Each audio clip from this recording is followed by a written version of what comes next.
E os vampiros começam onde? Com a sapatão. Tá, não começa não, mas a frase de efeito ficou ótima.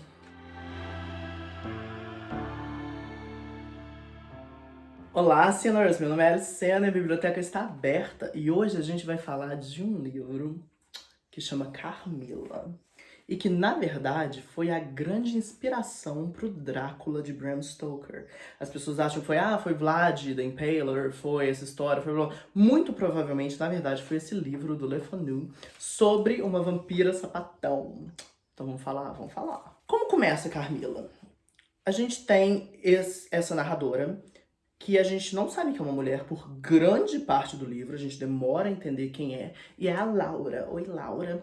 E a Laura conta que quando ela tinha 6 anos, ela teve um pesadelo em que ela via essa menina debaixo da cama dela e de repente ela sentiu uma dor muito forte, como se fossem 2 agulhas penetrando seu pescoço.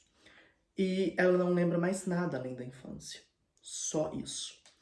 E ela mora nesse castelo isolado do mundo, todos os outros vilarejos estão bem afastados. Então a gente tem essa noção de que essa geografia reverbera exatamente a infância da Laura, né? É um ponto específico rodeado por um vazio.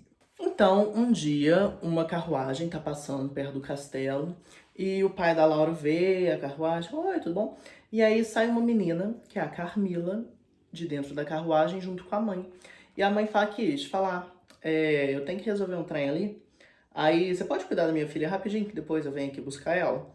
E a cuidadora da Laura, que é a Madame Perdon, ela fala que a Carmila provavelmente é a menina mais bonita que ela já viu na vida.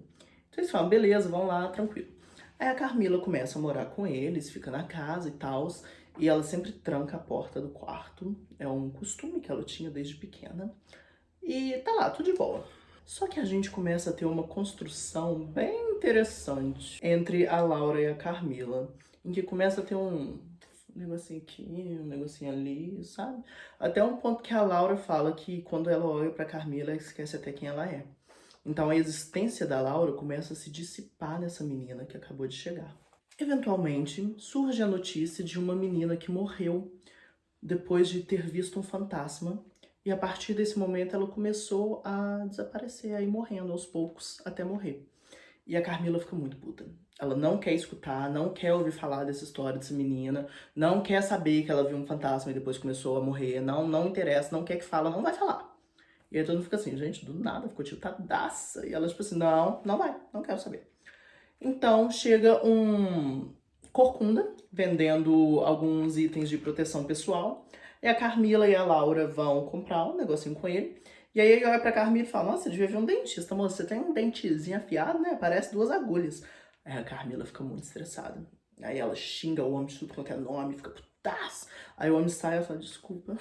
Cacá, fiquei nervosa. E a Laura fica assim, não, tá tudo bem. Ela, não gosta. E aí a gente fica sabendo que 3 outras meninas morreram do primeiro jeito daquela primeira. Parece que tá tendo uma epidemia dessas meninas que sentem como se 2 agulhas penetrassem seu pescoço durante um pesadelo em que vem um fantasma e depois começam a morrer. Então eles encontram uma pintura de 1698 mostrando a Condessa Mircalla, que é idêntica a Carmila. Aí a Laura fica assim, por que você tá usando esse quadro do século XVII? Aí a Carmila fica assim, não sou eu não. E a Laura assim, é tua cara, mano. E a Carmila assim, sei lá, deve ser minha parente antiga, deve ter herdado dela, só porque as duas é bonita, se toca.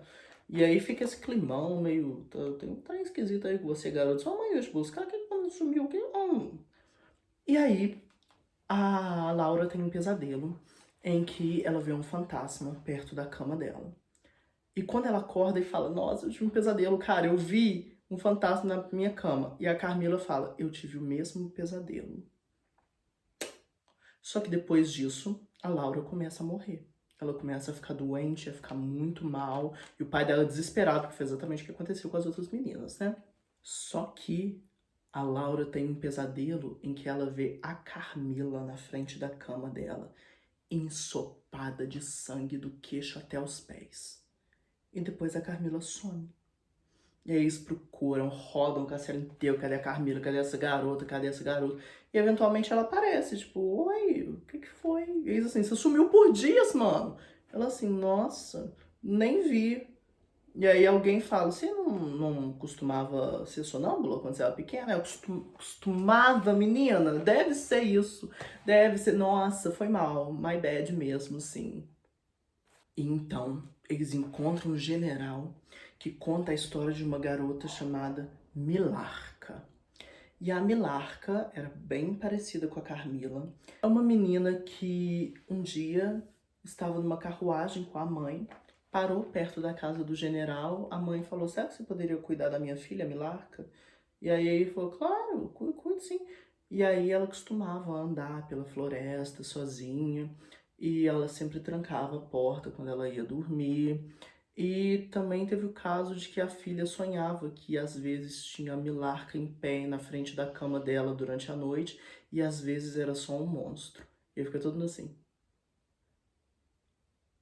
E aí eles ficam sabendo que a filha do general morreu após sentir como se duas agulhas penetrassem seu pescoço. E é só depois disso que a gente tem a palavra vampiro dentro do romance. E também a instrução de que para matar um vampiro você tem que decapitá-lo. Após esse momento, a gente já sabe o que é a Carmila. A Carmila tenta matar o general, mas ele foge e ela desaparece. Eles então encontram o túmulo da Carmila, atravessam uma estaca de madeira dentro do corpo dela e a decapitam. Então, o lugar em que ela está, o caixão que ela está, fica cheio de sangue, repleto de sangue, e ela finalmente morre. E eles ainda queimam o corpo, para ter certeza. E é explicado que um suicídio causa o surgimento de um vampiro. Então a gente tem um quê? Um tanto moralista dentro desse livro. Tipo assim, não se mate, senão você vai virar um vampiro. E as grandes histórias de vampiro, muitas vezes, especialmente lá atrás, estavam densamente atreladas a um medo de liberdade sexual. Né? A gente pensa, vamos lá, penetração, troca de fluidos, transforma a pessoa num morto-vivo. A gente está falando de doenças venéreas. Então, essa reação é muito provavelmente um momento de repúdio à grande libertação sexual. Mas a gente tem que perceber que o próprio fato de o Le Fanu ter aderido à sexualidade feminina como existente, até uma construção de uma sexualidade lésbica, é um grande avanço. Porque a gente está falando de um momento na sociedade em que o prazer feminino era completamente ignorado, como se ele não existisse.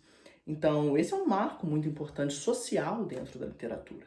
E, provavelmente, essa história deriva de uma história real, que seria da Elizabeth Bathory, que teria torturado e assassinado mais de 600 garotas. E reza a lenda que ela se banhava no sangue das suas vítimas para manter a juventude. Igual aquela mulher faz em American Horror Story Coven. Mas vamos deixar uma nota aqui, que é o fato de que muito provavelmente essa história, inclusive os assassinatos, foram colocados no nome da Bathory porque eles queriam ela morta por motivos políticos. Não só porque a gente é uma mulher em posição de poder, e isso sempre irrita, mas exatamente pela questão de posse de terras, de governabilidade. Então, existem teorias de que essa história teria sido criada para essa mulher e não seria de fato real. Mas como é Halloween, é mais interessante pensar que era uma história real, né? Não, gente, matava as mulheres sobre isso. O importante é que a vampira é sapatão. Beijo!